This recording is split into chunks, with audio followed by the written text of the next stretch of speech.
Hello everyone, मैं हूं निवास और आज के इस वीडियो में आप सभी लोगों का हार्दिक स्वागत है। तो मैं आज छठवें प्रश्न को बताऊंगा, तो प्लीज़ वीडियो को पूरा अंत तक देखें ताकि आपको अच्छे से समझ में आए और ज़रा सी भी छूटने न पाए। तो हम अपने वीडियो की ओर बढ़ते हैं, प्रश्न की ओर बढ़ते हैं। तो आज का हमारा प्रश्न है कि एक समद्विबाहु त्रिभुज का परिमाप 30 सेंटीमीटर है। यानी कि एक जो त्रिभुज है वो त्रिभुज कुछ इस प्रकार से है। मान लेते हैं कि ये जो है तो हमारा एक त्रिभुज है, यह एक त्रिभुज है। इसका जो परिमाप है यानी तीनों भुजाओं का जो योग है तो वो है 30 सेंटीमीटर। और उसकी बराबर भुजाएं 12 सेंटीमीटर हैं। यानी कि दो भुजाएं हैं, दो भुजाओं में एक भुजा है 12 सेंटीमीटर और दूसरी भुजा भी है 12 सेंटीमीटर। अब लंबाई की है। इस त्रिभुज का क्षेत्रफल यानी ये एरिया ज्ञात कीजिए। यानी कि दोस्तों अब आप सोच रहे हैं कि इसका कैसे ज्ञात होगा, क्योंकि इसमें तो दो ही भुजा दिया है, तीसरी भुजा हमें दिया ही नहीं है। तो दोस्तों आप एक बात अच्छे से ध्यान दे दीजिए कि समद्विबाहु का मतलब होता क्या है। या क्योंकि प्रश्न इस प्रकार दिया है कि जो बराबर भुजाएं हैं वो 12 सेंटीमीटर की हैं। तो आप सोच रहे हैं कि बराबर दो भुजाएं कैसे हैं।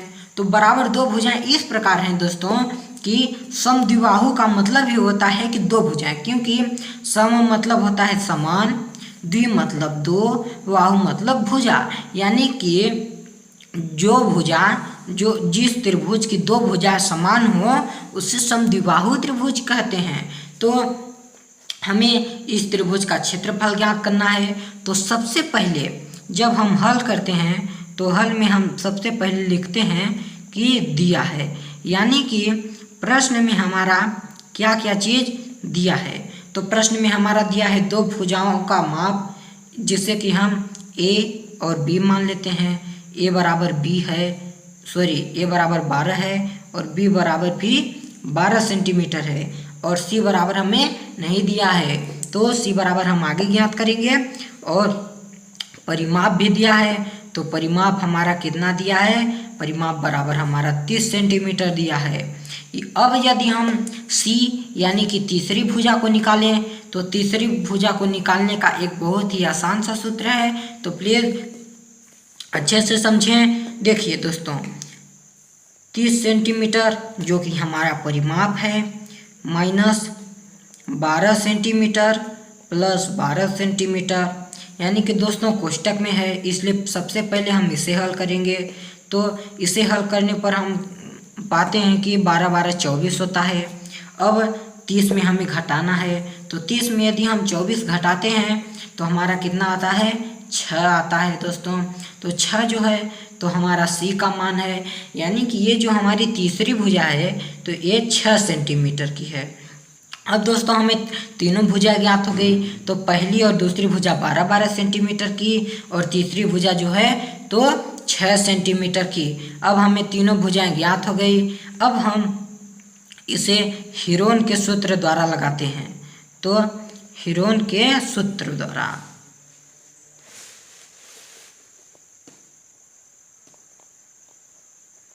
दोस्तों हीरोन का सूत्र तो आप सभी को अच्छे से पता होगा कि हीरोन का सूत्र क्या होता है।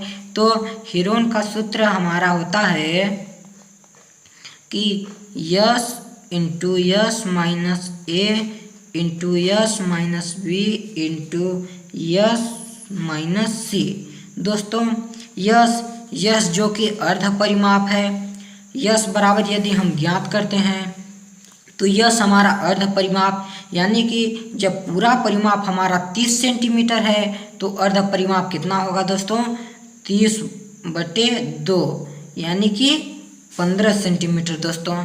तो दोस्तों हमारा यस बराबर कितना आ गया, 15 सेंटीमीटर। अब यदि हम इसे सूत्र पर इस प्रश्न को लगाते हैं तो हम पाते हैं कि 15 माइनस ए कितना है हमारा 12 है और 15 माइनस 12 और फिर 15 माइनस 6 दोस्तों जैसा कि अच्छे से आप लोगों को पता है कि यस जो है तो 15 है और ए बराबर हमारा 12 है, बी बराबर 12 है और सी बराबर भी 6 है। अब यदि हम इसे करते हैं, आगे हल करते हैं तो सबसे पहले 15 इंटू, यदि 15 में 12 घटेगा तो कितना बचेगा, 3 बचेगा। फिर गुणे, फिर 15 में 12 घटेगा तो कितना बचेगा, 3 बचेगा। और फिर 15 में 6 घटेगा तो कितना बचेगा, 9 बचेगा। अब हम इन सभी को जब गुणा करते हैं तो हम पाते हैं कि 15 तियाँ 45 होता है और 9 त्रिक 27 होता है। जब यदि हम इसे गुणा करते हैं तो हम पाते हैं कि 12 और 25। दोस्तों अब यही है हमारा आंसर। अब इसे हम करड़ी जब हटाएंगे तो हमें ले आना है। अब दोस्तों यदि हम इसे देखते हैं तो इसके जो इकाई और दहाई का अंक है तो ये 25 है।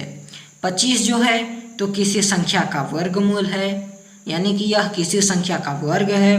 तो 25 कितना का वर्ग है दोस्तों, 5 का वर्ग है।